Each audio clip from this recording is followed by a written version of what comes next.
Para el día de hoy estamos contemplando una lectura interesante. En particular, el motivo por el cual en parte propuse esta lectura fue para hacer cierto contraste con lo que varios de quienes estamos actualmente en la maestría, formándonos como analistas, nos encontramos y con varias de las dudas que luego ahí se van formando también a partir de otras perspectivas, sobre todo a partir de la crítica de lo que normalmente estamos habituados a trabajar y a pensar.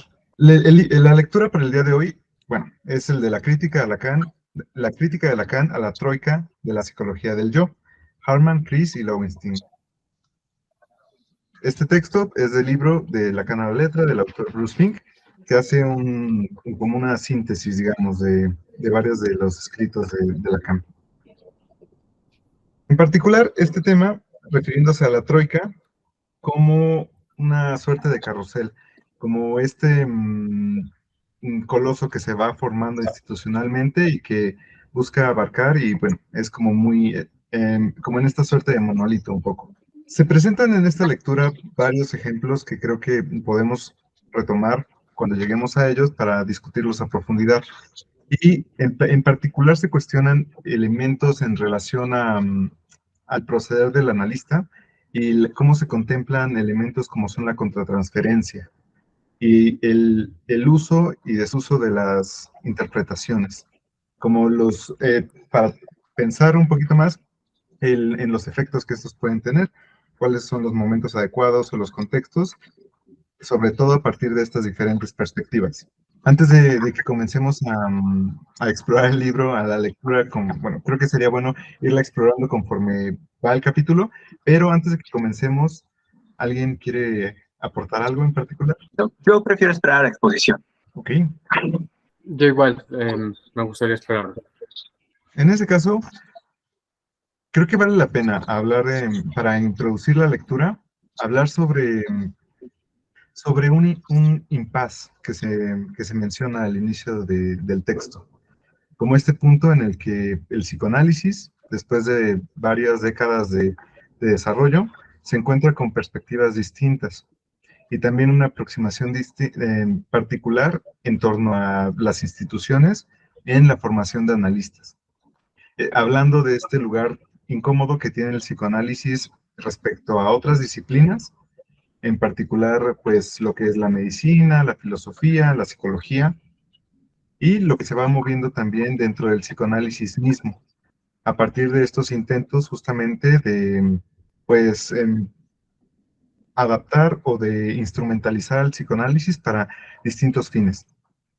Como una pequeña introducción para esto, creo que vale la pena aclarar nada más esta cuestión de la psicología del yo. Como esta rama de psicoanálisis que surgió después de la Segunda Guerra Mundial, posteriormente a la Segunda Guerra Mundial, en particular en Estados Unidos, a propósito de la migración que hubo bueno, del exilio, digamos, de analistas que hubo a partir de la Segunda Guerra Mundial. Entonces, el psicoanálisis tuvo un lugar de desarrollo y de cobijo muy interesante en Estados Unidos, un lugar que en su momento Freud criticó por las mismas características funcionalistas de los norteamericanos. Sin embargo, encontró un punto ahí donde también se pudo cimentar para tomar revuelo, por así decirlo, un impulso para pues renovar las generaciones de analistas y aplicarlo un poquito más a otros ámbitos. Si eso es conveniente o no, o fue como algo, como esta manipulación, digamos, del, del material psicoanalítico, de lo que pretendía el psicoanálisis en un inicio, eso pues es tema de debate. Sin embargo, creo que es cierto que funcionó para proliferar un poco esta parte del psicoanálisis en sí. No solamente se formó en Estados Unidos, sino que también se formó bastante en pues, Reino Unido, en Francia. Y ahí también se formaron otras perspectivas. Entonces, aquí lo que se menciona en esta lectura en particular, regresando un poquito, es una crítica justamente a esa escuela que se fue formando a propósito de la psicología del yo. Y en específico, a la manera, digamos, al enfoque que se le dio a la técnica analítica hacia el trabajo de lo inconsciente, que se dejó de, lo que se propone, en parte, como vamos a ir desarrollando, es que se quitó el foco de lo inconsciente para orientarlo hacia otras cosas, que van más en la cuestión de, pues, la adaptación y de un concepto externo de realidad, como una realidad dura, ¿no? Que se puede comparar y que se puede aplicar a los demás y a la cual los demás han de acoplarse si buscan aspirar a como esta noción de salud. Esta parte de la psicología del yo se desarrolla a partir de varios textos, en específico sobre el trabajo en relación a la segunda tópica de Freud. Sin embargo, como se menciona en la lectura, en ocasiones puede resultar algo confuso esta parte vaya, el trabajo de Freud eh, podría dar la impresión en algunos momentos que, sí, vaya, a lo que me refiero es que, como intentaron hacer los psicólogos del yo, en cuanto a trazar una clara línea de desarrollo o de evolución del trabajo freudiano, obviamente se encuentra con inconsistencias. Hay cosas que puede ser complicado conciliar en esta dinámica como lineal, ¿no? De desarrollo hacia un lugar en específico. Entonces, para el apoyo teórico de esta teoría se ocuparon ciertas lecturas, en particular en relación a los mecanismos de defensa y como el predominio del yo como instancia, como la instancia que va a regular todo lo demás en el aparato psíquico. Creo que también para hablar un poquito más sobre los efectos que tuvo este empuje o este enfoque en psicoanálisis, era también para lograr adaptarlo e integrarlo a ciertas áreas que antes se le veía con bastante recelo. Hoy integrarlo a otras disciplinas y también para que el psicoanalista tomara un lugar distinto a como había sido antes. Tomará un lugar quizás menos difícil, un poquito más integrado a la sociedad, más aceptado en términos generales. Hay que contemplar en este enfoque también el diferenciar, digamos, la psicología como esta parte en relación al estudio de los procesos internos, todo lo que es inteligencia, memoria, etcétera, etcétera, y cómo esto también se fue permeando, como que en este enfoque en particular se le presta particular atención a ese lado. Como recordaremos de nuestras clases al respecto, la psicología del yo hace muchísimo enfoque en la segunda tópica de Freud, lo que es el de las instancias yo, ello, super yo, y atribuye también una importancia clave al yo en torno a las funciones que éste tiene, las llamadas funciones yoicas. Se plantea que el individuo tiene un área libre de conflictos, lo cual también es algo bastante interesante en torno a que puede, puede mantenerse una línea de desarrollo no afectada por el inconsciente, básicamente, ¿no? En el que, pues, puede que la persona tenga elementos patológicos muy marcados en algún área, pero puede que esto no se manifieste o no repercuta en todo lo demás, lo cual yo en lo personal no estoy de acuerdo, pero es, por lo que he escuchado también con varios colegas, puede resultar también como una propuesta alentadora, que habrá que ver eso también en qué se va moviendo, en el sentido de que parece como de esta idea romántica, pues, este ideal de que pues el conflicto no nos atraviesa completamente, sino que sin importar lo que nosotros hayamos vivido, estemos experimentado en la infancia en particular, pues no nos marca para siempre. Habrá que ver eso también, pues, qué tanto podría ser así o qué tanto no. ¿Qué se va moviendo? ¿Alguien quiere comentar algo antes de avanzar un poquito más hacia la crítica? Ok, Elizabeth. Bueno, yo prefiero platicarles cosas que me surgieron, porque luego durante la plática ustedes me podrán ir aclarando, ¿no?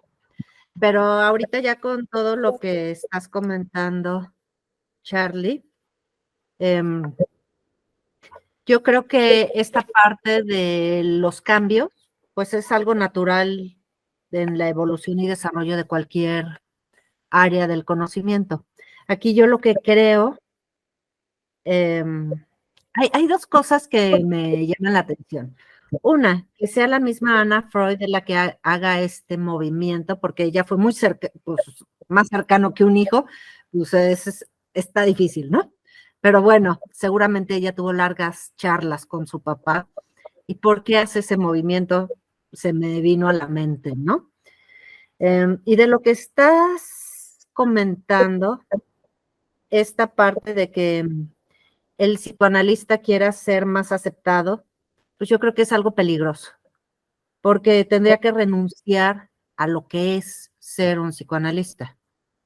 O sea, el psicoanalista es incómodo, quizá, y no tan aceptado en su forma de, pues no sé, de cuestionar en el tipo de tratamiento, que es más largo y profundiza y se mete en áreas que a lo mejor en otras formas de psicología se pasan por alto. Y sí, la persona puede ser funcional, pero yo creo que no llega a la profundidad del psicoanálisis, de la propia comprensión de lo que se está buscando.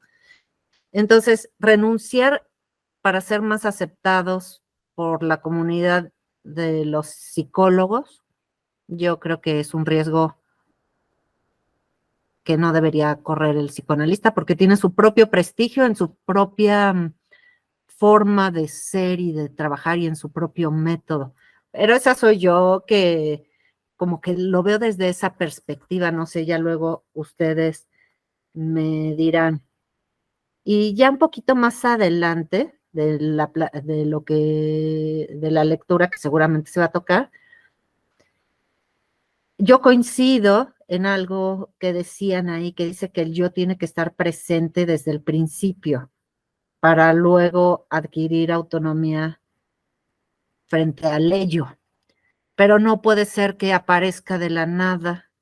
O sea, yo en esa parte del artículo sí coincido con que pues, los elementos básicos de lo que es la psique de la persona deben estar, aunque sea como un elemento que va a irse desarrollando y aprendiendo. Entonces, este ello quizá, bueno, ustedes saben más de esta parte, ¿no? Pero digo, el ello a lo mejor en un inicio está con mucho más fuerza, porque pues son todas estas pulsiones y necesidades y cuestiones más primitivas, pero el yo pues debe estar ahí, porque si no, ¿cómo va a aparecer después? Entonces, esa parte coincido con el artículo, y también hubo una parte como que reafirmaba esto, que decía que el yo controla la percepción y la motilidad y encuentra las soluciones y dirige acciones, y que esto es algo que Freud, bueno, lo dice el mismo artículo, ¿no? Dice que Freud lo presenta de esa manera desde 1933, yo creo que es en su primera etapa, ¿no? Entonces, quiere decir que él ya veía esta parte del yo, ¿sí? Como algo importante y no como algo que aparecía así, nada más, ¿no? O sea, ya está hablando de la importancia del yo. Y si lo trasladaras a la filosofía, podrías decir que esta parte de que va a entrar en acción y que va a analizar cosas, quiere decir que la inteligencia y la voluntad, aunque todavía no se estén manifestando, ya están ahí las semillas. Bueno, la inteligencia siempre está en evolución, en progresando en el conocimiento, pero también la voluntad y la libertad van a estar ahí pronto. Quiere decir, nada surge sin que no esté desde el inicio. Entonces, en esa parte sí coincido con lo que está diciendo el artículo. Y bueno, ya ahí me quedo, para que luego ustedes sigan adentrándose en esta parte, porque así como que lo que vi a grandes rasgos, pues fue eso, además de los casos que ya luego platicará seguramente, Charlie. Ujú. Y ya. Sí, de hecho ese tema es algo bien interesante, porque son perspectivas que chocan. El plantear justamente, creo que parte de ese planteamiento y hacia donde va la lectura en esa parte que mencionas, es hay que tomar en cuenta también que el planteamiento y el desarrollo que se puede ocupar bastante en la parte didáctica, digamos, en la parte formacional, tiende a, vaya, a lo que me refiero es que el intentar condensar demasiado o sintetizar de una manera que evite cualquier contradicción, como si hubiera una sola verdad, digamos, o una sola, em, como una sola aplicación o desarrollo adecuado, puede funcionar bien para enseñarse, como hacer una aproximación inicial, pero como se menciona en la lectura, yo también estoy de acuerdo, reduce bastante el alcance y la dimensión de esta reflexión, como lo que se menciona a partir pues, desarmar la tensión dialéctica, ¿no? De este choque pero si esto dice que puede ser de esta manera, pero eso implica que esto otro no podría ser así, justo el proceso en el que uno va intentando como conciliar quizás no conciliar, pero que pone en contraste esas diferencias y que va formando a la larga, pues, esta postura particular. Creo que ese es como lo que puede ser peligroso de simplificarlo demasiado. Lo que nosotros estamos haciendo aquí, por ejemplo, este intento de divulgar, este intento de intercambiar, etcétera, puede rozar en que varias cosas obviamente se planteen de una manera quizás más simple de lo que realmente son. Difícilmente vamos a acercarnos a explicar algo en su totalidad, pero lo interesante de ese proceso también es el interés y lo que se mueve dentro de cada uno. Habrá que ver también si justamente esta es una pregunta también bien interesante que tú realizas, este conflicto de si eso siempre estuvo ahí o de dónde surge. Y creo que esa es como una de las preguntas que muchas veces resulta como más intensa, ¿no? O genera como diálogos muy intensos, el de si pues uno sigue una línea delimitada o sea, determinada por lo que hubo en un inicio o algo más pueda aparecer mientras tanto. Como ahí me gustaría también que los demás, en el transcurso del círculo vayamos aportando, pero pues está esta línea de que, porque eso también levanta cuestiones en torno a lo que mencionabas de la libertad, si las cosas están determinadas o no. Y hasta qué punto uno tiene también, como se menciona en la lectura, el yo de alguien, digamos, es independiente y de qué manera. Creo también que la propuesta de esta segunda tópica del yo super yo puede funcionar para entender, como justo para como poner en diagrama varios elementos del aparato psíquico, pero creo también que a uno como analista puede ser contraproducente el verlo así. Y es decir, como aquello que nada más debe ser de una estructura o que nada más corresponde a una estructura, ¿qué pasa con una instancia? ¿Qué pasa con las demás? ¿No? Es decir, esto es de aquí, es de allá, de dónde es, cuando en realidad todo es uno. También tenemos aquí levantada la mano de Felipe. Claro. Trataré de ser un poco breve para continuar con cierta... bueno, para que se continúe, ¿no? Con la línea. Pero sí me parece importante destacar de la introducción dos aspectos que hace el autor. Una es de la función del lenguaje, y cómo la función del lenguaje es evocar, no solo informar. Y que ahí ya rompe varios esquemas en cuestión de la psicología. Porque si hubiera una forma de poder captar o de poder contemplar esta realidad dura, como dijiste, esta realidad externa. Entonces sí, tal vez sería una cuestión de informar. Esto es así, se acabó. Como algo muy hecho. El evocar es algo completamente distinto, es volver a traer, por así decirlo, volver a traer a la vida, volver a hacerlo presente en ese momento. Y que finalmente esta lectura que hace Lacan al respecto de Freud es un intento de psicoanalizar el psicoanálisis y bajo un análisis lacaniano, que es un poco lo que va abarcando ya un poco más hasta el final del artículo, luego me gustaría mencionar, ¿no? Ya yendo al capítulo 2, pues habla de que pues, en ese momento, cuando se llega con Lacan, se llega a un callejón sin salida, donde justo la psicología del yo comienza a tener mucha más fuerza y que pues, creo que hoy continúa igual, ¿no? Es más bien, es la psicología y es los tratamientos que hoy encontramos con mayor frecuencia.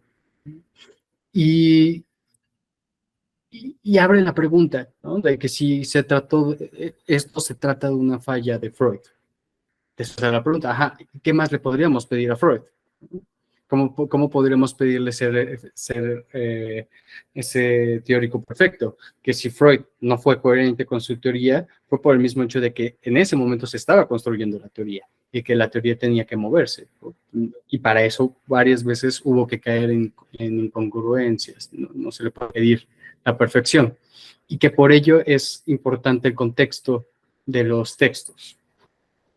Entender y saber qué es lo que va sucediendo alrededor de los analistas, alrededor de los autores, para entender por qué surgen estas ideas. Porque,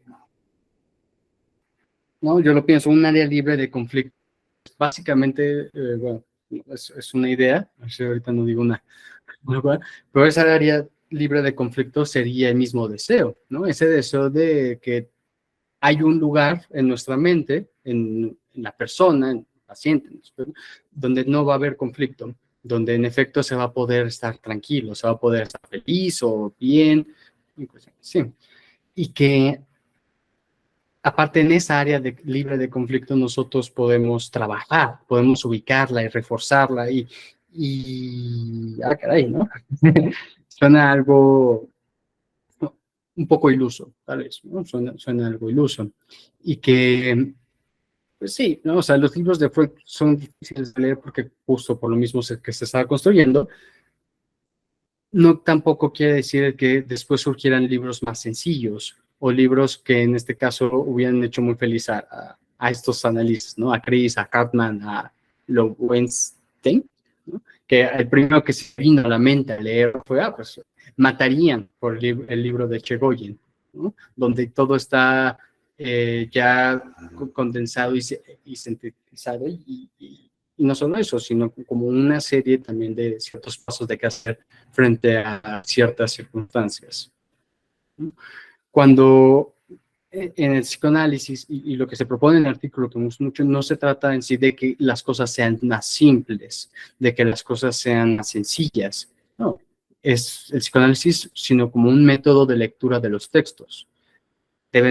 Textos que deben ser leídos, releídos y meditados para nuevamente ser releídos, porque son textos que permanecen abiertos, no resuelven, invitan a la exploración y a cuestionar, a interrogar, ¿no? Y que por eso, pues vaya, ¿no? Esta esfera libre de conflicto suena más alejada.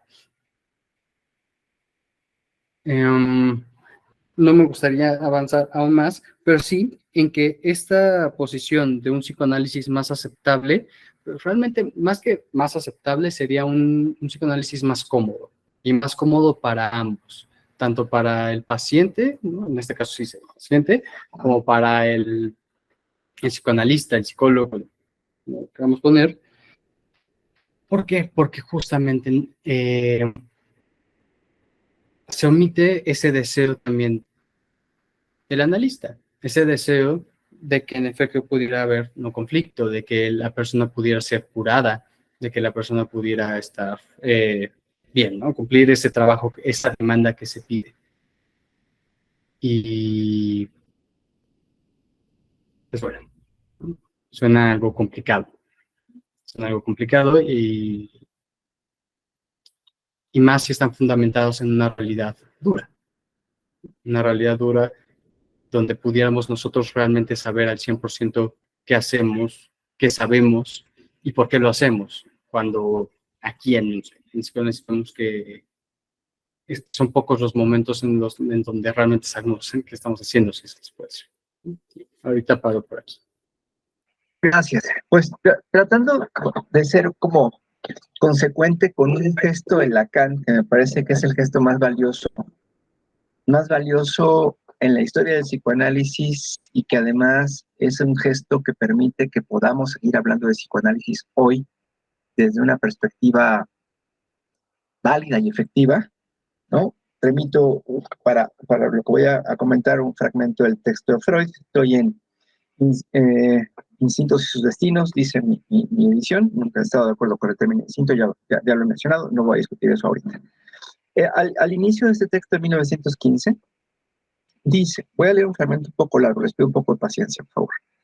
Dice, hemos oído expresar más de una vez la opinión que de una ciencia debe hallarse edificada sobre conceptos fundamentales, claros y precisamente definidos.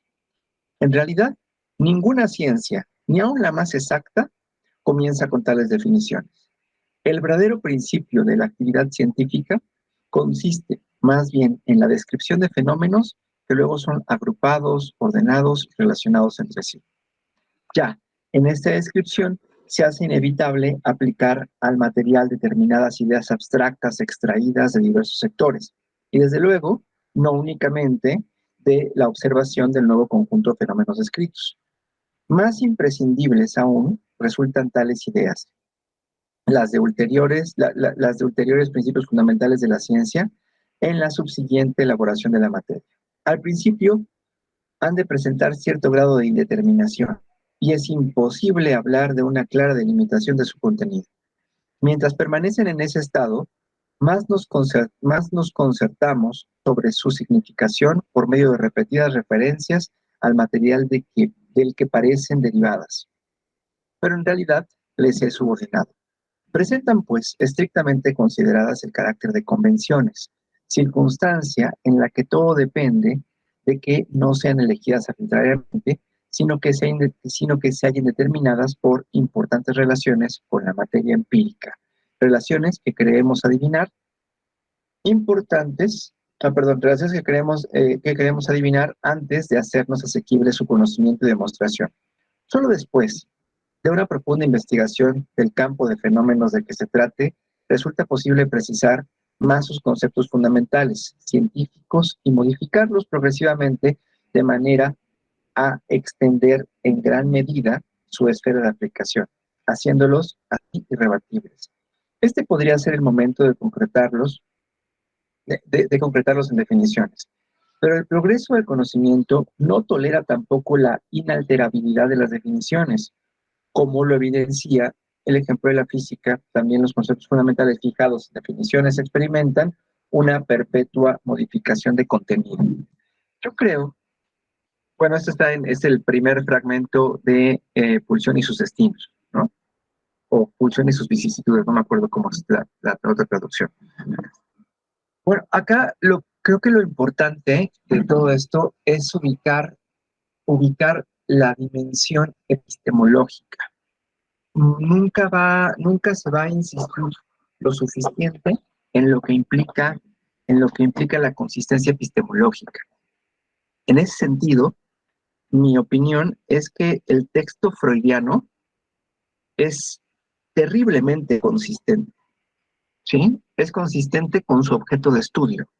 Y su objeto de estudio, en tanto que es el inconsciente, ¿sí?, representa justamente un modelo de lógica, una lógica distinta. O sea, el texto freudiano es un texto que responde a una lógica que no es la lógica positivista, ¿no? En ese sentido, es un texto donde aparentemente existen contradicciones, pero esas contradicciones operan, no solamente las contradicciones, el principio de la contradicción opera solamente en la lógica racional. En la lógica del inconsciente no existen las contradicciones. En la lógica del inconsciente nunca es algo del orden de esto o aquello. El inconsciente va a operar siempre desde la perspectiva de esto y aquello, ¿sí? Cuando entendemos eso, cuando entendemos que justamente el trabajo de Freud responde a la peculiaridad de su objeto, no podemos sostener que sea un texto que presente inconsistencias. La inconsistencia, digamos que sería como decir, voy a decir una barbaridad. El Imperio Azteca. Ah, chinga, ¿cómo que el Imperio Azteca? Eso no existe. No, pero es que es el periodo, no existe. La figura imperial no es una figura que corresponde a la perspectiva de Mesoamérica. No había ni imperio azteca, ni imperio inca, ni pamplinadas por el estilo, ¿sí? Es lo mismo, eso que hice fue un ejemplo, de un historicismo, ¿no? O sea, es aplicar un principio analítico a un campo donde ese principio no corresponde, ¿no? Entonces, decir que el texto freudiano es inconsistente o que presenta inconsistencias es aplicarle justamente ese mismo anacronismo histórico. ¿Por qué? Pero acá no es un anacronismo histórico, acá es un anacronismo epistemológico, ¿sí? Que no es cosa menor. No sé si esto haga sentido en el tono de la discusión. Sí, porque además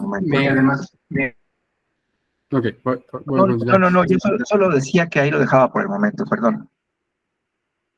Ah, ok. Sí, de hecho, este comentario solo es un comentario sobre la falla freudiana o la incongruencia, inconsistencia freudiana. También lo he leído en lecturas de Meltzer, principalmente, donde justo habla esta parte de que no se le pudiera llegar a pedir más, pero que, pues vaya, como no fallar, ¿no? Por así decirlo. Y sí, o sea, esto como lo planteas ahorita, pues le da una perspectiva distinta, muy distinta a cómo leer ese tipo de comentarios. Gracias. Retomando este elemento que mencionan, es un elemento bien importante, bien interesante también en cuanto a la propia lógica del inconsciente. Y justamente que hace bastante contraste a lo que nosotros estamos habituados, esto de uno u otro, ¿no? De si esto es, entonces aquello no puede ser. Que habla de nuestro, pues vaya, de nuestro propio posicionamiento del conflicto. También para profundizar un poquito más en esta, como en estos elementos del psicoanálisis que retoma Lacan para la crítica, es lo que se menciona en el texto como que el psicoanálisis, bueno, lo voy a leer. El psicoanálisis se dio como primera tarea la de llenar los blancos en la historia del sujeto y ahondar en la inusual temporalidad de su historia. Para él, no hay psicoanálisis ahí donde la historia no desempeña un papel importante. Eso creo que es importante, ¿no? Porque justamente nos vamos a encontrar a menudo con el conflicto a partir de esta lógica distinta. De ese conflicto de, pues, aquello que ocurre de una manera extraña, aquello que surge, resurge, que ha pasado mucho tiempo, pero en realidad se siente como si no hubiera sido así. Todos estos contenidos que van manifestándose. Continuando la cita, se menciona, Lacan critica a la Troika precisamente por su intento de crear un sistema a partir de la obra de Freud, ahí donde en realidad no hay más que una tentativa de lidiar en términos teóricos con problemas clínicos en constante evolución. Esto es importante aquí aclarar que, como mencionaba Alejandro, justamente, no habla de una crítica a una falta de coherencia, sino a la intencionalidad de la técnica psicoanalítica. Se menciona que El psicoanálisis, según Lacan, es un método de lectura de textos, ya sean estos orales o escritos. Y todo texto, ya sea doctrinal o terapéutico, está plagado de tensiones y contradicciones que deben ser leídas, releídas y meditadas. Es decir, bueno, y la última línea que es muy importante, no necesariamente resueltas, sino exploradas e interrogadas. Entonces, ese es un punto bien importante, porque creo que al hablar de una integración o de una conclusión, pues justamente se está cortando como todo este camino. Y todo ese eco que se va formando justamente en esta contemplación de una idea, otra idea, de un sentimiento, el otro sentimiento, o todos estos materiales que van surgiendo. Me hace pensar también en esta parte pues, de la formación del sujeto como este posicionamiento subjetivo, ¿no? Más allá de apelar a una cura, por así decirlo, a esta cuestión, pues, de patologización o de salud, pues, enfocarse más bien en este camino, en este recorrido y, pues, todo lo que se va formando a partir de. Me hace pensar también en la intencionalidad, digamos, en lo que nosotros luego nos encontramos en la clínica o nosotros mismos en nuestros procesos analíticos en cuanto a las expectativas que se pueden tener sobre el análisis. Si el análisis va a curar, si el análisis va a corregir, digamos, algo más nos está demandando, etcétera, etcétera. Cuando en realidad, pues no. Pero es interesante pensar esto a la lógica de lo que usualmente nos encontramos. Como mencionaba Alejandro, en esta lógica positivista, de si es esto, es aquello. Y si esto es así también, se puede hacer algo para modificarlo, algo tangible, como esta suma cuadrada, ¿no? Aquí lo interesante también un punto que creo que es importante retomar avanzando en la lectura es el papel que va tomando el inconsciente bueno, en la perspectiva de la psicología del yo, y también como creo que en la práctica clínica luego eso se va dejando de lado un poco, es decir, en relación al inconsciente. Como todo pues, repositorio de experiencias, de sensaciones, de recuerdos, de marcas, de huellas. Es interesante, se menciona en la lectura que en este intento de formar, pues, una teoría coherente, entre comillas, para ellos, del psicoanálisis, pues se va dejando de lado esta parte del inconsciente.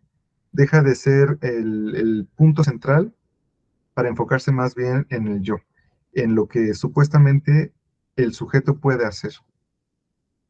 Esto es interesante porque también se menciona que, pues, el yo siempre está sujeto a una ilusión. Lo que mencionaba Felipe justamente de que difícilmente sabemos lo que hacemos, ¿no? Tenemos como una completa claridad de qué estamos haciendo y sobre todo el por qué lo estamos haciendo. Se pueden hacer, se puede hacer uno puede hacer una postura, puede intentar declarar qué está haciendo y por qué lo está haciendo, y eso ya le da más contenido. Pero realmente el motivo, pues, es algo que difícilmente se puede saber. Y que intentar delimitarlo duramente, pues termina siendo algo contraproducente, que creo que eso también se puede observar más en el caso que vamos a desarrollar un poquito más adelante. Bueno, a propósito de esto también, me llama bastante la atención también en torno a este aspecto del inconsciente y el papel central que tiene para la obra de Freud, y también lo que Lacan retoma, es justamente a partir de esa intención de mantenerlo abierto, de mantenerlo en una intención de mover cosas, de generar nuevos cuestionamientos, de investigar, etcétera. Lo que se menciona en la lectura en torno a la efectividad, digamos, o la importancia de una obra en torno a qué genera.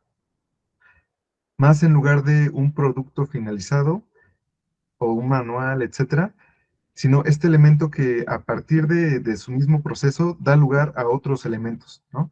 Que no es no es el fin de la discusión, sino que justamente da lugar a que se exploren otras cosas, que se muevan cosas y se generen otras a partir de.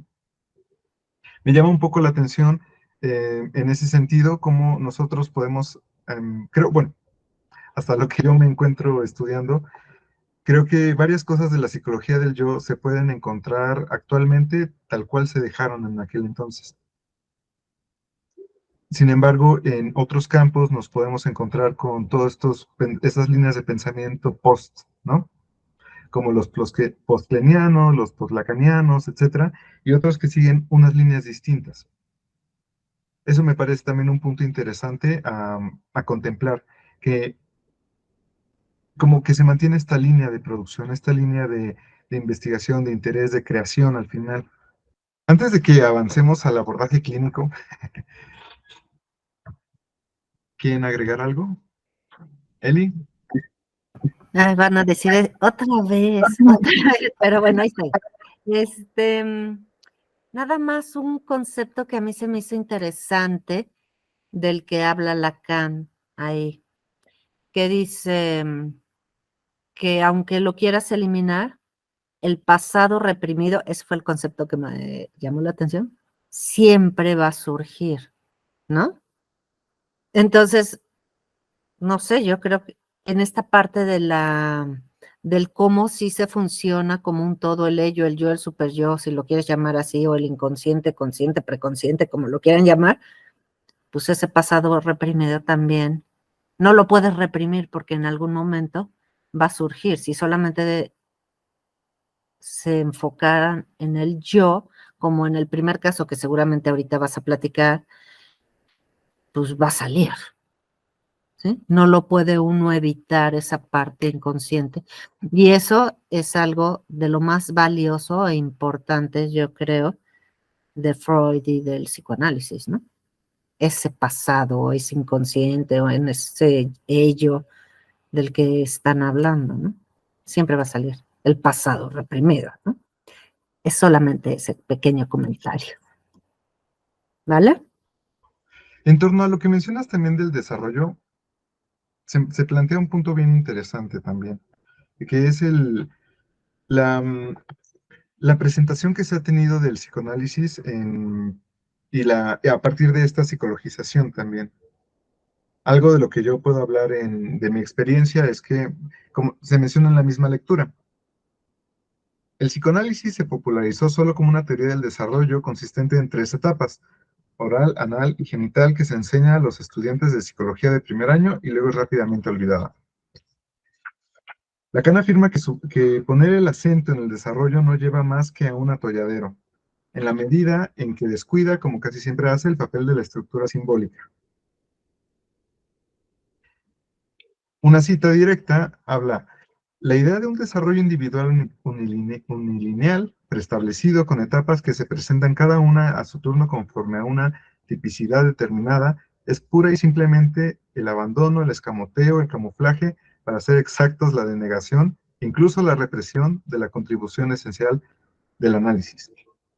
Es también interesante en este lado la parte de lo que mencionabas, Elia, en tu participación previa sobre esta dinámica, ¿no? El papel que tuvo Anna Freud para la psicología del yo y también el respaldo de cierta manera que Freud le aseguró hacia sus últimos años.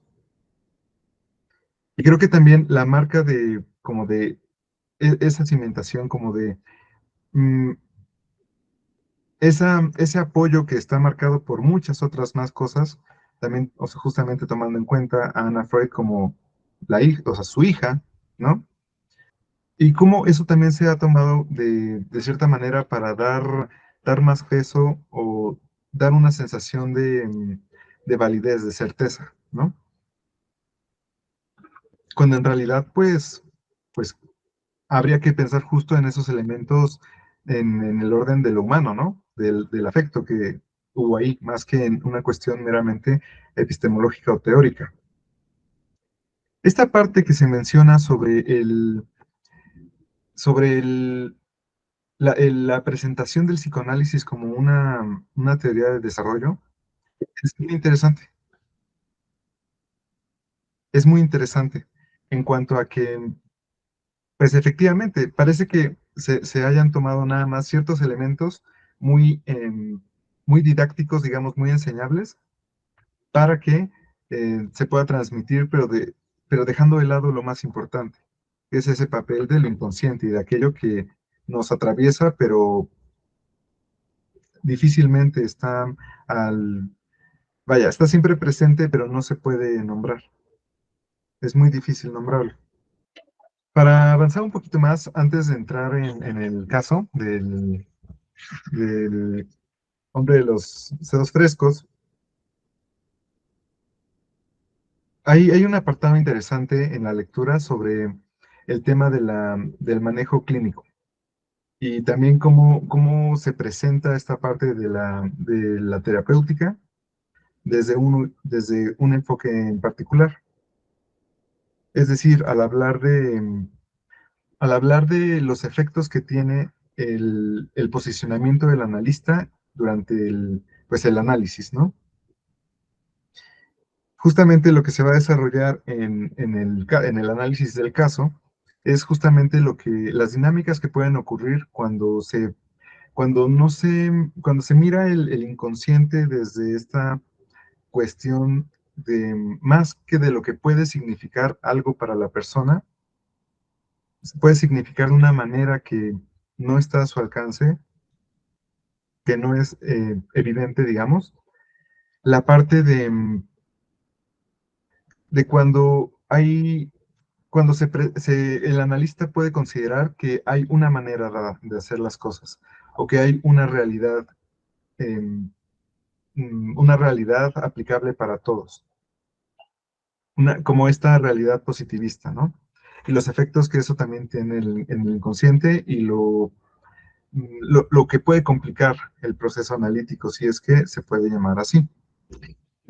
Voy a citar una parte en la que dice, esta es la razón por la que Lacan introduce una noción que a primera vista puede parecer paradójica, la noción de que no hay en análisis otra resistencia que la del analista. La resistencia surge, afirma Lacan, cuando el analista se niega a adoptar una posición simbólica y se sitúa, en cambio, en el eje imaginario.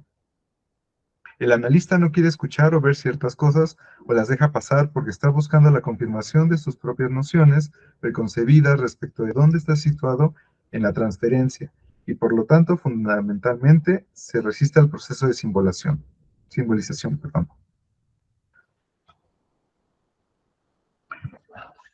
Esto también es muy interesante en cuanto al desarrollo que se ha dado de la clínica contemporánea, en particular con otras ramas, tanto digamos la psicología del yo, pero también el psicoanálisis relacional y otros, en los que está esta cuestión está en cuanto al manejo de las interpretaciones y también digamos, el empuje hacia realizar las interpretaciones de una manera, en particular a partir de estas posibles representaciones objetales. Lo que se va a mencionar más adelante es qué pasa, por ejemplo, cuando el analista deja, de cierta manera, a partir de su contratransferencia, sin darse cuenta, realiza ciertas interpretaciones en lo que Lacan va mencionando, en una dimensión imaginaria en lugar de una dimensión simbólica. Es decir, dicho de alguna manera muy tosca, tomárselo personal o haciendo alusión a que la transferencia que está ocurriendo es por él, por el analista. Son estas interpretaciones en relación a, pues que un sentimiento, un contenido que está manifestándose, está apareciendo en cuanto a que el paciente está transfiriendo digamos, está viendo en el analista algo que fue de su padre o un conflicto con sus padres, con su padre, con su madre, cuando en realidad puede ir en otro, hacia otro lado. Pero el dirigirlo de esa manera, pues puede generar otros elementos que, aparte de evitar que se vaya elaborando este conflicto o que se vaya sí, como descubriendo, digamos, este inconsciente, por decirlo de alguna manera, pues va fomentando que como que se cuaje un poquito más. Me gustaría pedir un poco de apoyo para hacer esta distinción también en cuanto a la dimensión imaginaria y a la dimensión simbólica, dado que no estoy tan familiarizado, pero creo que es muy importante que para este proceso, esta lectura lo podamos como tener un poquito más claro. Alejandro. Gracias. Sí, creo que ese punto es bien importante, ¿no? La dimensión simbólica y la distinción con la dimensión imaginaria, porque tiene que ver justo con la superación psíquica en un sentido amplio, ¿no? Por ámbito imaginario podemos ubicar de alguna manera una cuestión, vamos, voy a hacer una metáfora, una analogía, perdón. Levi-Strauss tiene una referencia importante. Él habla de lo crudo y lo cocido, ¿no? Lo crudo y lo cocido como dos momentos de elaboración. Podemos, un poco a riesgo de decir una barbaridad, pero para rápido, podemos imaginar eso imaginario como lo crudo, ¿no? O sea, lo imaginario para Lacan tiene que ver tal cual con las imágenes. ¿Ah? Las imágenes que son depositadas o que fueron depositadas en el cachorro humano, ¿sí? Por imaginario, en principio, podríamos ubicar o tendríamos que ubicar toda la demanda de los padres a propósito de las virtudes que un hijo debe encarnar, por ejemplo, ¿no? Eh, lo simbólico, y justamente lo que se juega ahí en la dimensión de lo imaginario, es una negación del límite, de la falta, finalmente de la castración, ¿no? Lo que se juega en el imaginario es un anhelo de omnipotencia, ¿no? Y cómo finalmente quedamos como sujetos completamente atorados en ese anhelo, ¿no? Como que nos sentimos en la obligación de encarnar la grandeza a la cual fuimos llamados por el deseo de nuestros padres. Más o menos. Lo cocido, en ese sentido, o ya implica una cierta elaboración, implica un cuestionamiento con respecto a de dónde viene esto, que es justamente una pregunta que surge siempre en los procesos analíticos. ¿De dónde viene esto? ¿De dónde? Y sí, esta cuestión de Dolto, ¿no? Cuando está Dolto con, creo que Peter, no me acuerdo el nombre del niño, que el niño tenía un dolor de rodilla terrible, eh, y Dolto ve que la madre todo el tiempo se está acariciando, bueno, como sobando las sienes, ¿no? Entonces le pregunta Dolto a Pedrito, Pedrito, ¿de quién es el dolor de rodilla que tienes? Ah, y Pedrito espontáneamente responde, es la cabeza de mamá, ¿no? Entonces mucho de lo que nos atormenta, es particularmente la dimensión imaginaria, ¿sí? La dimensión imaginaria, en ese sentido, que estamos completamente atravesados en una demanda que no es nuestra en todo caso, o que no es nuestra en términos de sujeto, ¿no? Sería un poco esta distinción que va haciendo Freud y que Lacan le va a sacar todo el provecho del mundo al final de Introducción del Narcisismo, cuando se habla justamente ay, de del ideal del yo y del yo ideal, ¿no? El yo ideal, que es justamente esta absorción del deseo de los padres, pasado como propio para el cachorro, ¿no? Esa es justamente la dimensión imaginaria, el yo ideal, ¿no?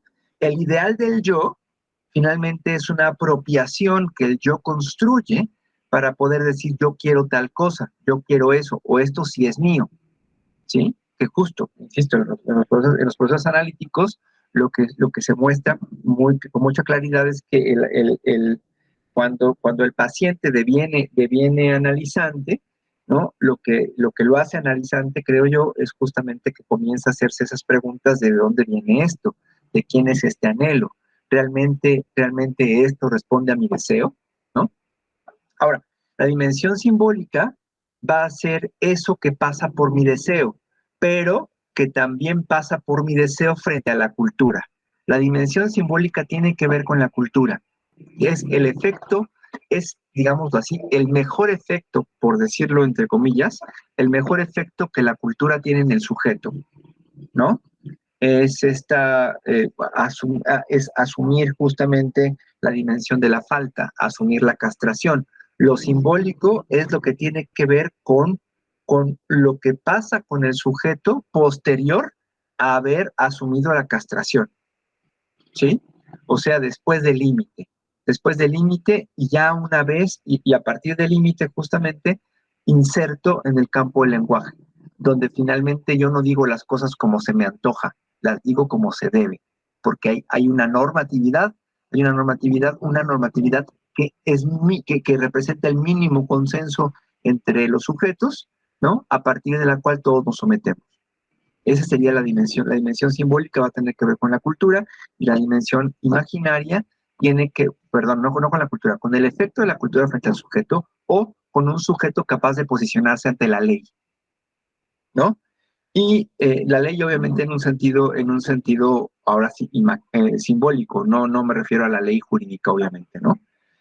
En lo imaginario con ese anhelo de omnipotencia que viene justamente de ser ese chico dorado, hermoso, inteligente, etcétera, para los padres, porque eso es la única forma como el cachorro cree que se hace lugar.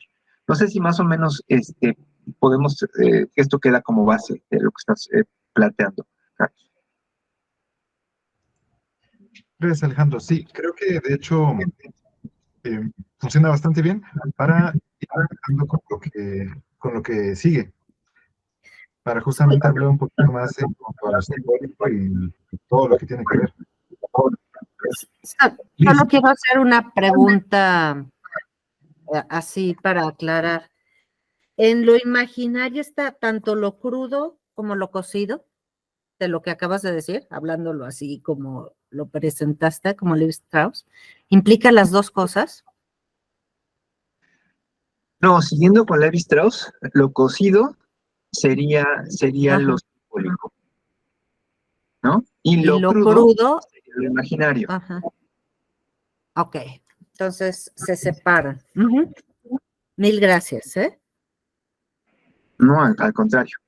a partir de también, ahorita que tenemos un poquito más clara la parte de lo imaginario, de la dimensión imaginaria y la dimensión simbólica, creo que vale la pena esta parte que se va mencionando en el texto también sobre uno de los, pues, de las creencias que se pueden tener a propósito del análisis y de la clínica, que es esta cuestión de que la psicoterapia, o bueno, más específicamente, el análisis va a funcionar de alguna manera para conectar a la persona con sus emociones, que el conflicto viene de que pues hay ciertos afectos que están como atorados y se necesitan desarmar las defensas para que ese afecto pueda salir y pueda haber una catarsis. Lo que acabo de decir está revuelto en cuanto también a que esta parte se menciona en el texto que no, vaya, el conflicto se halla en las representaciones, no tal cual en los afectos. La catarsis refiriéndose a este concepto freudiano en el que hay una liberación, ¿no? Que esta tensión se libera a partir de que se logra conectar ciertas representaciones. Aquí se menciona de que Bueno, aquí habría que pensar también, como se menciona, que descuidar el inconsciente equivale a descuidar lo simbólico. Justamente para entender un poquito más todo esto, ayuda bastante la síntesis que nos presentó Alejandro. Entonces, sobre el afecto, cito, estos analistas consideraban la transferencia simplemente como una reproducción de una situación afectiva previa. Lacan, en cambio, enfatizaba el telón de fondo o marco simbólico e indicaba que la dimensión afectiva es muy compleja y no debe ser asociada inmediatamente con el aquí y el ahora de la relación entre el analizante y el analista. Debemos considerar la relación simbólica antes de proferir una interpretación al nivel de los afectos, suponiendo que de alguna manera podríamos operar sobre ellos de manera directa. Justamente tomando en cuenta lo simbólico como esta parte cultural, ¿no? Por decirlo de alguna manera. Y también el por qué se menciona que las intervenciones en orden simbólico, en dimensión simbólica, van a ser mucho más, van a mover más cosas que en la parte imaginaria. Lo que plantea Lacan es que este conflicto viene más bien, que justamente las movilizaciones simbólicas son las que van a poder cambiar como pues esta sensación, este conflicto que se va desarrollando, pero enmarcándolo en esa dimensión. Cito, ¿qué es el afecto y en definitiva, cómo se supone que podemos distinguirlo del intelectual? El afecto es esencialmente amorfo. Una cantidad amorfa de sustancia, podríamos decir metafóricamente. Es común escuchar a los pacientes decir que recién el lunes advirtieron que durante todo el fin de semana habían tenido cierto estado depresivo, con lo cual indican que el significante depresión recién se añadió a ese estado o se le adjuntó 3 días más tarde. El estado mismo, si es que podemos hablar en estos términos, suele ser indefinible, indeterminado y no viene con un rótulo prefijado. El hecho de adjuntarle un rótulo prefabricado como depresión puede tener poco efecto sobre el estado, en particular cuando es provisto por otro, ya sea un amigo bien intencionado o un profesional de la salud mental. De hecho, ya es un signo de mejora que el paciente mismo pueda ponerle algún tipo de rótulo y decir, el fin de semana tuve una sensación de estar en un pozo y creo que se debe a X, Y o Z. En este último caso, el proceso de simbolización ya ha comenzado. Aquí es un punto bien interesante también para resaltar el aspecto de que el trabajo analítico, el trabajo que realiza un analizante es suyo. Es decir, el analista no puede dar una respuesta, no puede aportar no puede hacer pues, todo ese movimiento en nombre del paciente, que es un elemento también con el que nos encontramos a menudo en psicoterapia. Psicoterapias más directivas, en las que el terapeuta toma una postura mucho más de decirle al paciente qué está ocurriendo, qué está viviendo. Lo que nosotros nos encontramos a menudo en el trabajo analítico es que el discurso del paciente, del analizante,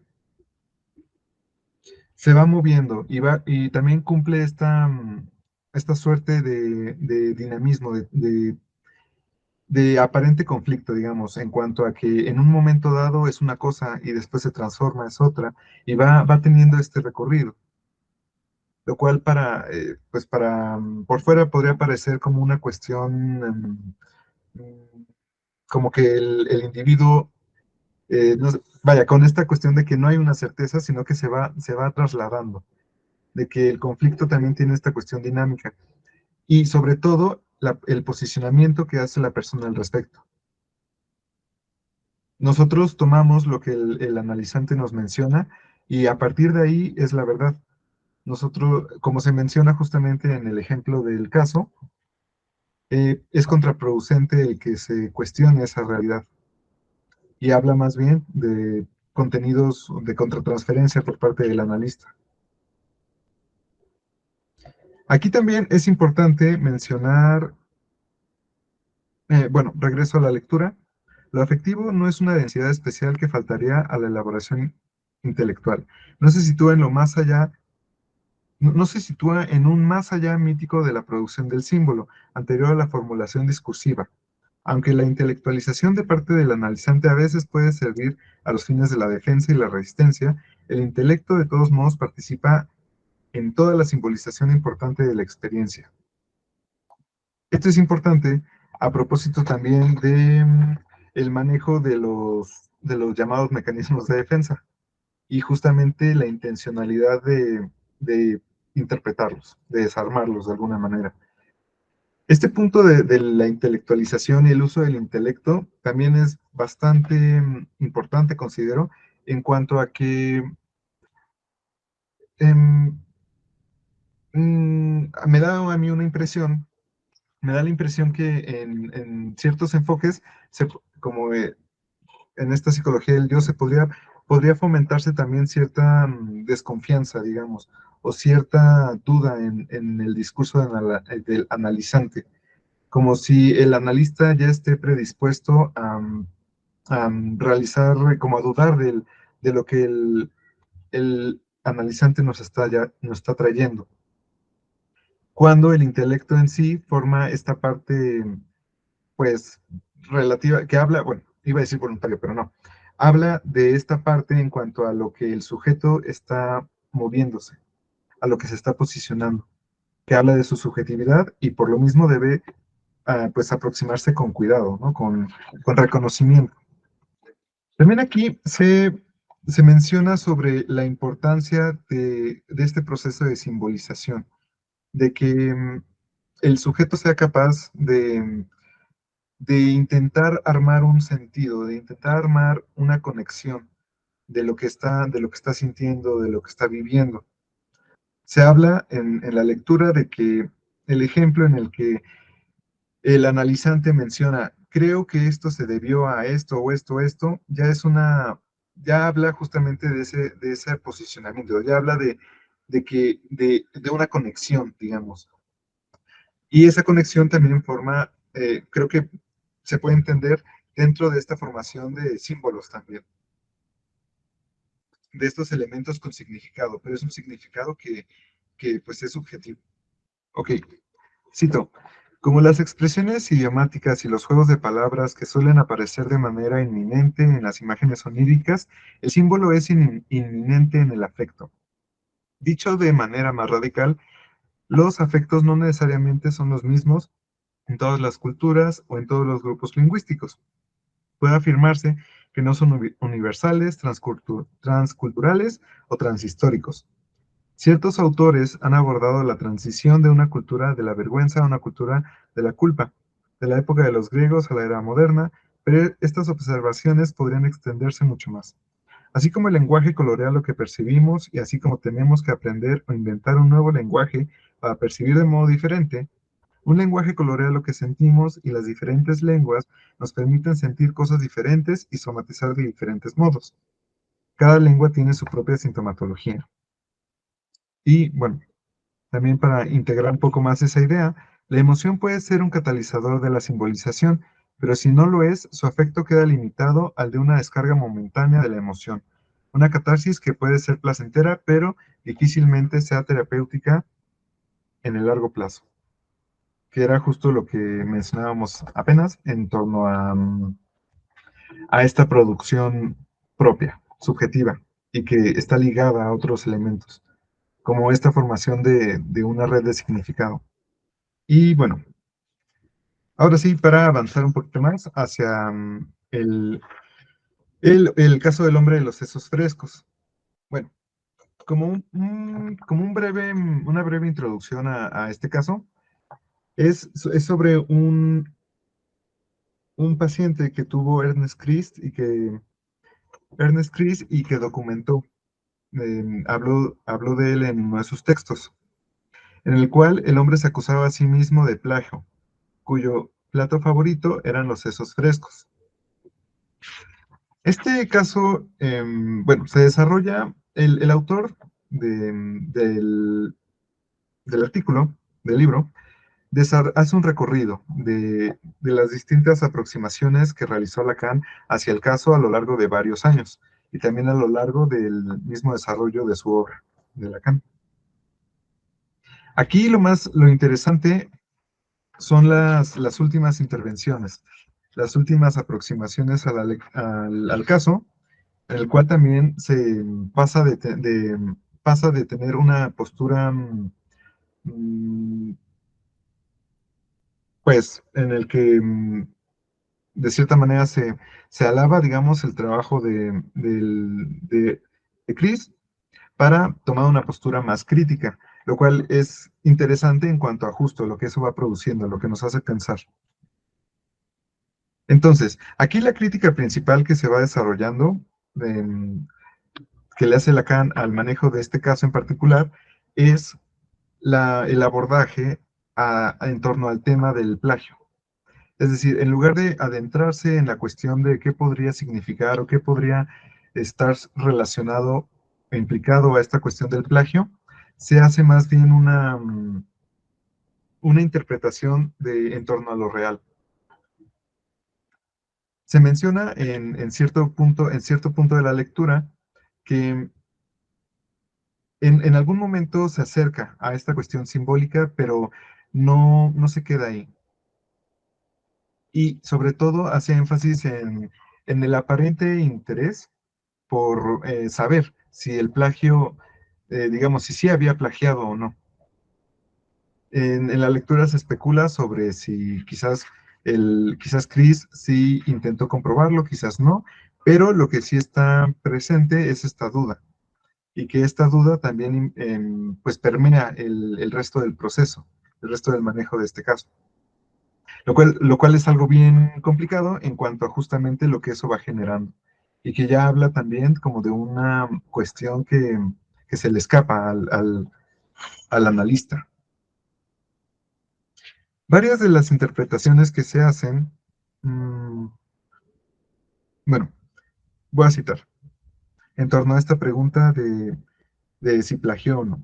El resultado, tal como lo plantea Lacan en el Seminario 3, es que al abordar las cosas desde la perspectiva de lo que es real y lo que no lo es, cuando Chris le dice a su paciente que no es realmente un plagiario, que simplemente quiere serlo, el paciente pone en juego un acting out. En otras palabras, Lacan piensa que el hecho de que el paciente salga en busca de sesos frescos se debe a la interpretación que hace Chris basada en la realidad. Lacan dice que el comentario de Chris es una simbolización prematura e indica que tales simbolizaciones prematuras suelen conducir al acting out. Sostiene que Chris debería haberse aproximado a las cosas no desde la perspectiva de la realidad, sino desde la perspectiva de lo simbólico. Para ello tendría que haber advertido que el plagio no existe, no hay propiedad simbólica. Había caído en la cuenta de que había surgido una pregunta diferente. ¿Por qué las cosas del orden del símbolo adquirieron ese matiz, ese peso para el sujeto? El acting out, según Lacan, indicaría que si un analista trata de mostrar algo a un paciente, por ejemplo, que no es realmente un plagiario, este le demuestra al analista qué es lo que está en juego, haciéndole comer a uno sesos frescos. No lo hace de manera consciente o deliberada, pero su síntoma se renueva. Adopta una nueva forma en respuesta a esa intervención basada en la realidad. Ese punto me parece a mí como importantísimo. Esta parte de una intervención basada en la realidad. Y me gustaría ahí también escuchar qué les mueve eso. Pues justo un poco de lo que hemos estado platicando, que sería el pretender que pudiera haber no solo una intervención basada en lo real, sino también algo del analizante, algo del paciente que trajera que fuera completamente real. Es el supuesto justo que mencionaba al inicio, de informar algo que simplemente es así, ¿no? Que no olvidar todo el proceso de la percepción y todo el proceso subjetivo de la persona que lo está trayendo, de cómo lo está viviendo. Entonces, es un poco lo que me mueve esta pregunta que traes, que finalmente es un poco lo que va buscando la psicología del yo, el que enaltecer la relación del yo con la realidad, ignorando el inconsciente, ignorando todo aquello que no pueda ser reducido a la mera lógica o a la mera razón, ¿no? Entonces, ahí es donde surge como esta cuestión de los errores o de el cómo debería de actuar una persona, ¿no? Cómo debería de ser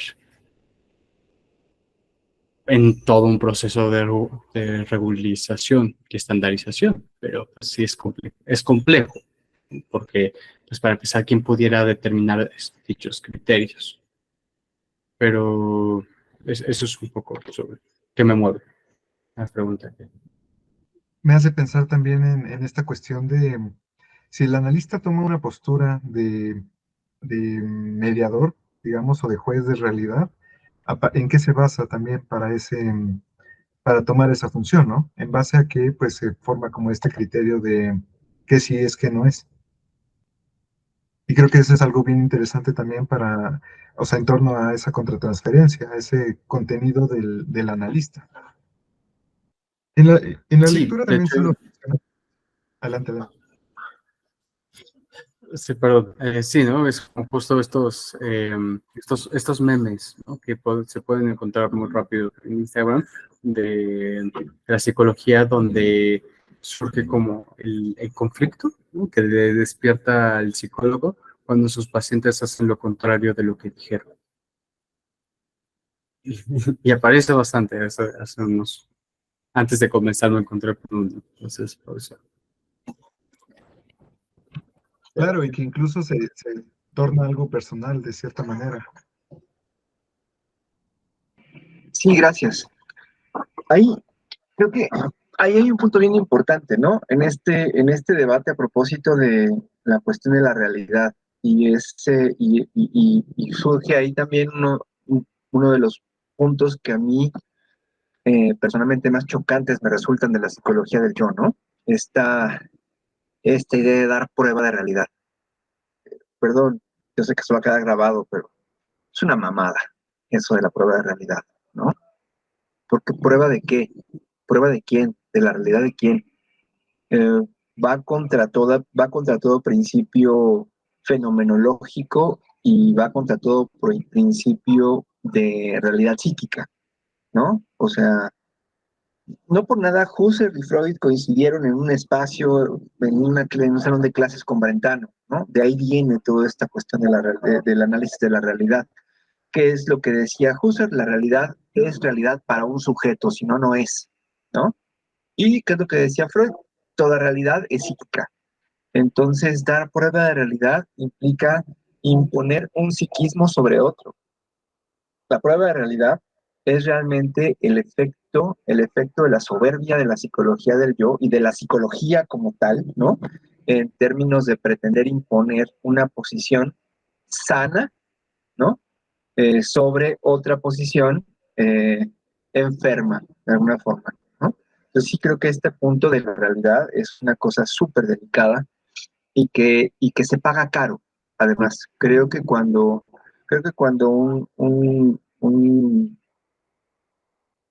cuando alguien que está detrás del diván, para no decirlo, para no darle crédito a lo que no es psicoanálisis, ¿no? Logra imponer su prueba de realidad, pues lo que está generando es el fracaso de un proceso analítico, si lo entendemos, si lo entendemos como un proceso emancipatorio, ¿no? Yo, eso decir por ahí. Un poco dando por hecho, ¿no? Que realmente no podemos conocer la realidad como tal, sino más bien como entendemos la realidad es una representación de eso, ¿no? Que está. Creo que inclusive se vuelve como una idea un poco peligrosa pensar en que se pueda realizar una interpretación de eso, porque decir, ¿no? Que puedes realizar una interpretación de algo real, pues ya estás dando como un poco por hecho o poniéndole a la otra persona como esos lentes con los cuales ves, ¿no? Lo que está sucediendo, o sea, como o poniéndole a la otra o poniéndole encima, ¿no? Forzándole esas formas en las que tú estás representando tu mundo y tu vida. Y creo que eso es peligroso porque al final, viéndolo un poco así ya más crudo, pues lo único que estás haciendo es, en la mayoría de los casos, pues también, o sea, los psicólogos, o bueno, al final el psicólogo o el psicoanalista se vuelve una, ¿cómo decirlo? Como una... como una persona que lo único que hace es normativizar a las personas, ¿no? O sea, hacerlos que encajen en estructuras, como en cubitos, ¿no? Y ya dichos. Y eso está horrible porque al final ahí se vuelve la persona como, no sé, como el que... el que normatiza, ¿no? El que pone las etiquetas y creo que eso se vuelve, o sea, feo, ¿no? Porque al final de cuentas creo que no hay algo más enfermo que estar acostumbrado a una realidad enferma, ¿no? O sea, o ¿cómo se llama? Como a acostumbrarte o querer encajar con una realidad que muchas veces no lastima, ¿no? Y es y no es justa, ¿no? O sea, creo que al final ahí es donde se vuelve incluso hasta como peligroso esa idea, ¿no? De pensar que uno puede tener como la realidad o que conoce la realidad. Es no dar por hecho también el propio sesgo, ¿no? Del ser humano, o sea, no sé, eso me hizo pensar ahorita y creo que también fue una de las cosas que se me hizo importante también mencionar, como el papel entre comillas, o bueno, no, sí, el papel también político que puede llegar a jugar un psicólogo, un terapeuta, un psicoanalista, ¿no? Ujú.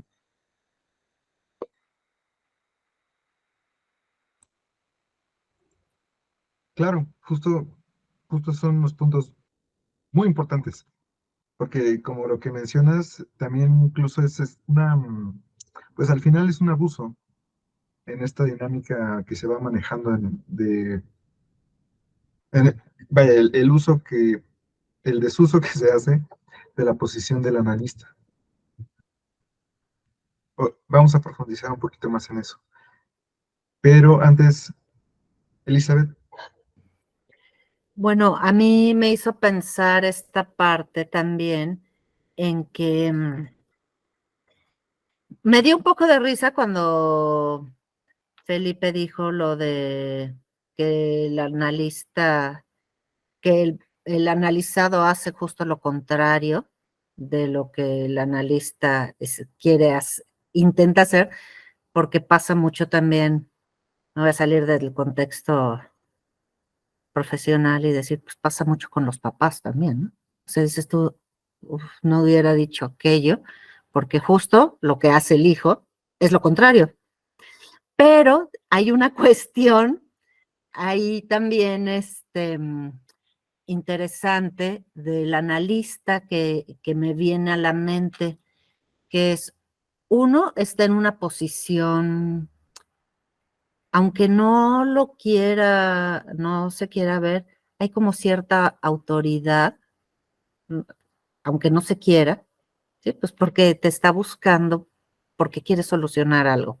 Entonces puede haber un abuso, ese es uno. Y una manipulación, justamente lo que estaba diciendo ahorita Monje, ¿no? Y yo creo que también hay una cuestión de soberbia y del analizante, del que analiza, sí, del analizante. Y cuando realmente lo que tiene que hacer el analizante, yo creo que ahí encaja una virtud importante, que es la paciencia. O sea, no querer ver un resultado rápido, no querer acelerar un momento o un proceso, sino calma, porque el otro tiene que como que manejar sus tiempos para descifrar su propia realidad, que no es la nuestra, ¿no? Y no se puede imponer, sino realmente hay que tener paciencia y esperar para que el otro procese y haga, y el analizante debería de ser prudente observar, esperar, ¿no? Bueno, todas esas cosas me vinieron a la mente. Nada más. Ujú. Se dice que en realidad lo que hace un analista es lo más que puede aspirar, es esta parte del acompañamiento y lo peligroso que puede ser la intención o el precepto de guiar o de apoyar, etcétera. Ah, Felipe, adelante. Sí, es igual algo breve de eso que comenta Elizabeth, de esa autoridad que mencionaste, que es una autoridad que es imaginada por el analizante al analista, ¿no? El paciente al analista. Tal vez, pues tal vez justo ahí el paciente se convierte en analizante, cuando entiende que su analista no tiene una autoridad sobre él, sino que el analista únicamente lo está acompañando ahí. Y el trabajo, y parte fundamental del analista, no solo es la paciencia, sino también la abstenencia, perdón, la abstinencia, porque puede que el paciente lo coloque en un lugar de autoridad y será trabajo del analista descolocarse de ese lugar, justamente, porque la diferencia que hay entre analizante y analista en el proceso analítico es la función, o sea, es lo que están haciendo cada uno de ellos. El analizante asocia libremente, mientras que el analista escucha. Y esa es la dinámica que hay. No uno más que otro, simplemente se trata de una cuestión de funciones. Para que después el analista tenga que ir a su propio diván, acostarse y él ser el analizante. Salirse, descolocarse de ese lugar para ponerse en el lugar. Por eso es fundamental la parte de la abstinencia. Ujú. Estoy de acuerdo, pero lo pensé porque en una cuestión, hablando de la cultural, puede suceder. ¿Sí me explico? O sea, hay estas jerarquías y todo, y yo creo que es importante lo que tú estás comentando, Felipe, de descolocarse, ¿sí? Para poder dejarlo libre, para que sea libre, no manipulado, ¿sí? Y eso también es un trabajo del analizante, como dices tú, en su propio diván, ¿no? A la hora que trabaja o del analista, cuando trabaja con con un paciente, para no que equivocarme, ¿sale? ¿Ok? Bueno.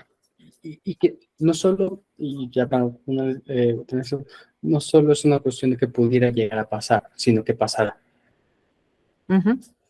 Seguro que sí. Es algo que, pues como mencionas, Elizabeth, es cultural. Y es un desafío. Es interesante.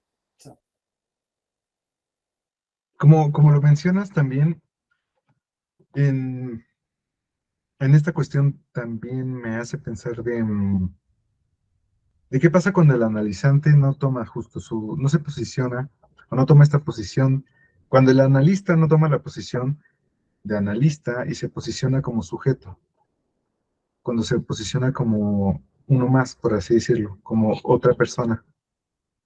Y lo que eso también puede manifestarse a partir de pues, los juicios, posicionamientos, creencias y otras cuestiones también narcisistas. No en el sentido patológico, sino pues, en lo constitutivo. Se menciona en la lectura justamente que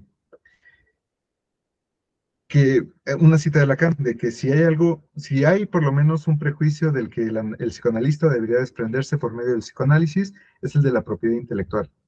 Que eso también me suena a mí como esta parte de la identidad.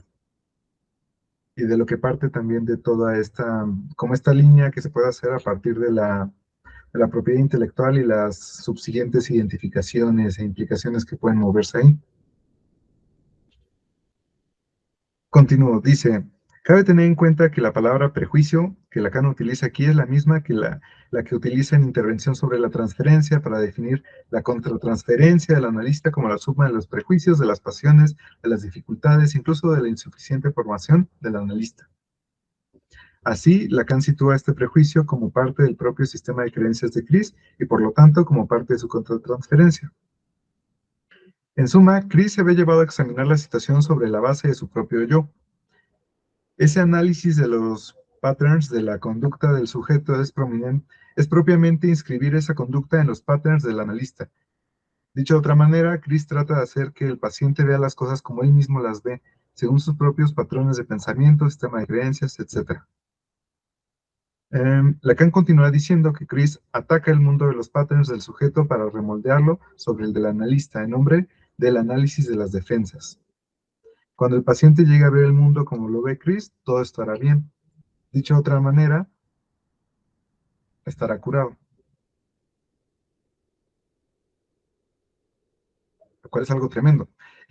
como también lo mencionaba Monge, justamente, está esta cuestión de también de esta dimensión en la que la intervención y el quehacer del analista puede constituir también un mismo punto pues, vaya, se sale de la parte terapéutica, clínica, y se mueve en otras esferas, en las que también se trabaja, digamos, para darle un lugar, una postura a la teoría. Alejandro. Gracias. A propósito de esto que señalas, Carlos, en términos de proponerse como ideal, ¿no? O sea, eso me parece que es una cosa delicadísima, más cercana a la organización sectaria que a la práctica psicoanalítica, en un sentido estricto, ¿no? Y ahí está otra de las aberraciones de la psicología del yo, de su soberbia, ¿no? Particularmente cuando señalan que el analista debe prestar su yo de manera auxiliar, ¿no? Al analizante o al paciente realmente. Voy a decirlo ya de una vez. Los que hacen psicología del yo tienen pacientes, ¿no? Eso es categóricamente, habría que establecerlo como categoría. Entonces, cuando plantean que su función terapéutica es funcionar como yo auxiliar o prestar su yo para que el paciente pueda en principio ir librando la turbulencia del inicio de un proceso, me parece que es inadecuado. En un sentido fuerte, es una falla ética, ¿no? ¿Por qué? Porque primero se presume una condición de salud mental, entre comillas, yo estoy muy en contra de ese término, pero para no entrar en detalle lo vamos a dejar así, de haber estado curado o de haber resuelto el conflicto psíquico, que esa es otra de las aspiraciones peregrinas que tiene esta escuela, ¿no? Pretender que el conflicto es superable. Claro, pretenden que el conflicto es superable porque lo que pretenden es que el inconsciente no exista. En tanto que el inconsciente nos atraviesa, el conflicto no es superable, ¿no? Hay una posición frente al conflicto, pero no es una superación del conflicto. Una vez escuché a una maestra, cuando yo era estudiante, y no, bueno, no voy a decir dónde lo escuché, pero no fue en la UAM, antes estudié en otro lado, psicología, o empecé. Decir, por ejemplo, que ella consideró que un paciente estaba curado cuando el paciente refirió no soñar más, ¿no? Porque si no sueñas más, pues ya no tienes conflicto psíquico, entonces ya tu inconsciente está completamente dominado. Esas posiciones, yo sé que esto ya que dije ya raya en el absurdo, pero yo lo escuché de una maestra, es muy grave porque es entender absolutamente nada del psiquismo y es una falla, insisto, teórica, técnica y principalmente ética, esta idea de pretender proponerse como modelo y prestar el yo, ¿no? O sea, híjole, lo que sigue después de prestar el yo es abusar de los pacientes. Y eso me queda claro que es una práctica muy común, ¿no? Solo me quería comentar eso. Muchas gracias. Perdón por mi euforia, pero sí estas cosas me tocan mucho en términos de mi práctica y de mi formación. Perdón. Gracias, Alejandro. Por eso Adelante. por eso cuando empecé a platicarles, creo que en la primera intervención que hice les decía que era muy peligroso que el psicoanálisis dejara de ser lo que es en su esencia, porque entonces deja de ver estas cosas. ¿Sí me explicó? O sea, si quieres no ver el inconsciente y eres psicoanalista, pues estás mal. Si quieres interpretar de más, pues estás mal. Lo que quieres es que el paciente se encuentre o encuentre algo de él, ¿no? Que no es tuyo. Entonces, por eso así fue como empezábamos, ¿no? Con esta parte que era peligroso, dejar de ver lo que esencialmente es el psicoanálisis en su raíz, ¿no? En eso concuerdo con Olarte. Ujú. A partir como mencionan, justamente, se menciona en la lectura también en cuanto a esta improductividad. Por lo demás, o sea, digamos, dejando de lado esta tremenda parte, esta aberración, como decía Alejandro, y pues la falta ética y técnica, aquí lo interesante también es que justamente, cito, el trabajo emprendido por los psicólogos del yo fundamentalmente apunta a eliminar los deseos del sujeto, reduciéndolos a alguna otra cosa. Cuando Lacan dice que el sujeto aquí no tiene la menor idea de que pueda tener, que no tiene ni la menor idea de que pueda tener una idea propia, entiendo que esto significa que tiene un deseo que en efecto es inconsciente. O bien nunca llega a la conciencia, o bien aparece en ella de manera intermitente, al igual que las fantasías reprimidas, los pensamientos agresivos y los elementos del sueño.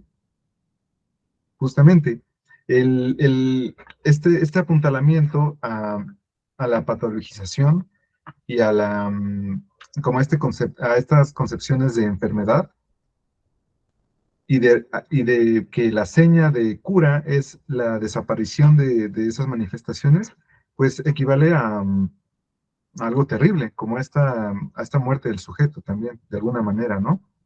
Esta parte de que, y también creo que esto nos puede evocar también a lo incómodo o muchas veces como, no sé si irreconciliable o no integrable, lo incómodo es creo que el término que mejor me viene ahorita, de lo que puede ser el deseo y de lo que puede ser la diferencia también. Como estas cualidades específicas y distintas entre uno y otro. Porque creo que también el reconocer que no hay una normalidad, no hay un estándar de salud mental, también puede mover temores propios, ¿no?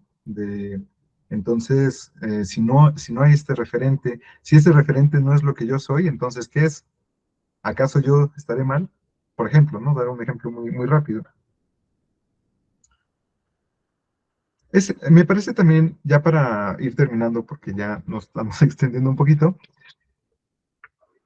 me parece importante también resaltar al fin de cuentas sobre esta crítica, también el porqué de la crítica, ¿no?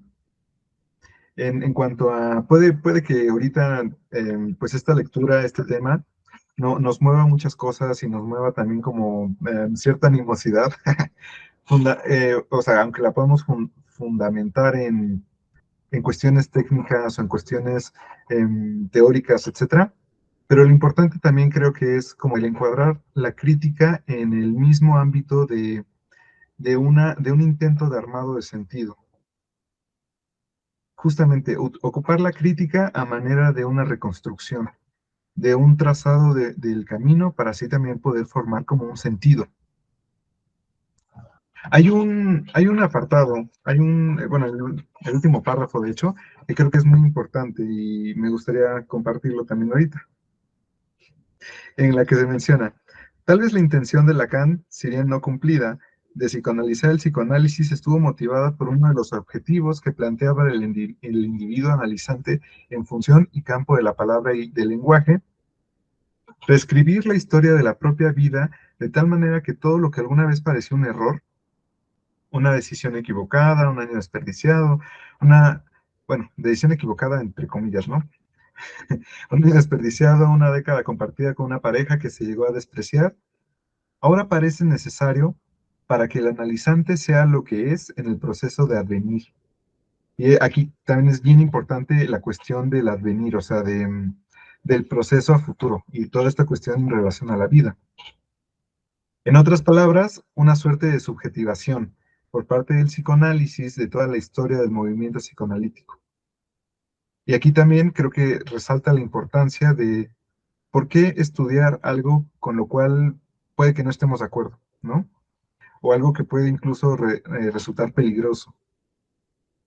Y me hace pensar en la importancia de, a pesar de los desacuerdos, a pesar de la postura subjetiva que uno tenga al respecto, pues el familiarizarse con ello, el conocerlo, etcétera, al final siempre va a armar esos huecos, bueno, no va a armar, pero puede ayudar a darle algo, dar un contenido que se pueda integrar en esos espacios intermedios, que tanto a la vez de la historia personal, del proceso analítico personal, también puede funcionar para otros elementos más, pues, más epistemológicos, más teóricos, más de disciplina.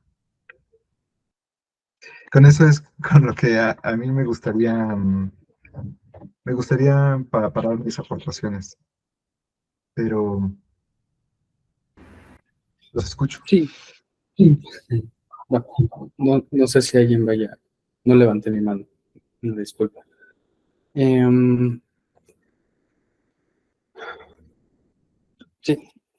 lo que quiero mencionar es, en efecto, ¿no? Justo esta última postura suena muy bonita, ¿no? Cómo estos errores han sido necesarios para poder que el psicoanálisis verdadero, no puedo decirse, pueda advenir. Más, parece que es una lucha que no termina, ¿no? Justamente hoy es la salud mental es como de las prioridades más fuertes, ¿no? De hecho, se considera que es de los sectores que más va a crecer en los siguientes años y que justo es de la salud mental, ¿no? Y que la salud mental ya viene de por sí ahí, como se menciona, una idea de que existe y de que hay una forma correcta de estar sano mentalmente. Creo que eso es lo terrible de este texto y creo que es lo que más mueve y lo que puede llegar a resultar molesto, el que lo actual que es, lo fácil que es encontrar ejemplos, no solo hoy, no hay que rascarle, basta con abrir tantito Instagram o cualquier red social para justamente encontrar estas cosas y que es desafortunado, ¿no? Porque también son las que más proliferan, ¿no? Porque venden justamente un ideal, venden el ideal de que en efecto puedes estar sano mentalmente y que si no estás sano mentalmente existe un proceso, un método, un lugar donde lo podrías cumplir, ¿no? Es un círculo perfecto porque como te puedes meter a terapia y no lo cumples, porque claramente nadie lo va a cumplir, el conflicto persistirá y la responsabilidad cae nuevamente en esa persona.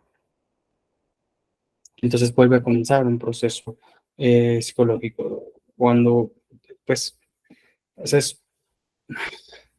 es vender una ilusión, verdaderamente, aprovecharse de eso.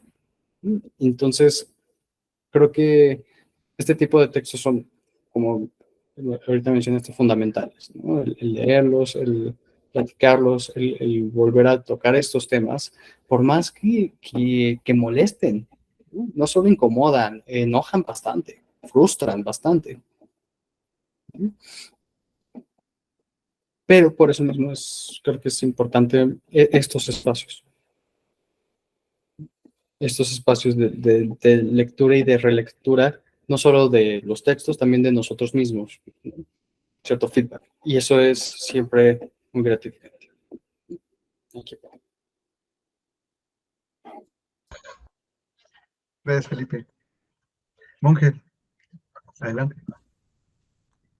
Sí, yo creo que también una de las cosas súper importantes, o al menos a mí me hace pensar este tipo de lecturas, es también la responsabilidad ética de también lo que nosotros elegimos creer, ¿no? No podemos también separar nuestro, eh, pues esto que estudiamos, ¿no? Y cómo también lo aplicamos de la parte como ideológica, ¿no? Del ser humano. Creo que si nosotros elegimos entender el mundo, representar el mundo, simbolizar el mundo desde esta manera, ¿no? De ver las situaciones, creo que también nos tenemos que poner a pensar en las implicaciones justamente eso, éticas que eso tiene ante las personas que las que interactuamos directamente, ¿no? Y más si eso implica personas que te buscan para algo, ¿no? Puedes ponerle muchísimas cosas para, no sé, o sea, para conocerse más, para ayudarlos en sus problemas, lo que sea, por lo que venga una persona con un psicoanalista. Y creo que justamente por eso es tan importante, ¿no? Creo que ponerte a pensar las implicaciones ideológicas las implicaciones éticas que tiene la parte ideológica que en estos momentos también podemos llegar a representar con un paciente, un analizado o lo que sea, creo que son fundamentales, ¿no? También para no terminar haciendo como este tipo como de aberraciones, ¿no? De las que comentaba Olarte. Creo que, no sé, seguir como a veces una línea, ¿no? De quedarte solamente, no sé, ¿no? De que no exista una crítica, también implica una muerte, pues, intelectual, ¿no? O sea, no es una, no permite pensar cosas nuevas tampoco, ni crear cosas nuevas. Y si pensamos, ¿no? Que uno de los temas, ¿no? Muy tan importantes que existe dentro del psicoanálisis es esta parte creativa, ¿no? De donde nacen cosas, ¿no? O sea, donde se crea, se transforma, ¿no? Obviamente de manera todo simbólica y todo, pero si esa es una parte tan fundamental de la vivencia como psicoanalista, creo que no abrir paso a la crítica, ¿no? Es eso, como una muerte intelectual. Y pues bueno, eso también me agrada, ¿no? De poder pensar este tipo de cosas. Porque al final no es quedarnos solamente con lo que nos enseñan en nuestras escuelas, ¿no? O lo que hemos leído, o lo que sea, ¿no? Creo que es poder pensar, ¿no? Y comentar, ¿no? Y enriquecer también este tipo de cosas con otras ideas. Entonces, pues bueno, eso me pareció muy bueno, me gustó mucho también la lectura y pues ahí también me gustaría como finalizar. Gracias, Monje. Esto que mencionas también me recuerda como a la, la importancia, lo interesante de la responsabilidad, no en una dimensión punitiva, sino en esta parte operativa, digamos, en esta parte subjetiva, en la que justamente habla de una existencia, de un posicionamiento, de una interacción, de un significado. Yo ya nada más quiero darles las gracias. Estuvo súper interesante la lectura, también muy buena la discusión y pues hay que seguir adelante con lo que viene. Gracias, Charlie, y gracias a todos. Pues muchas gracias a todos. Que estén muy bien, buenas noches.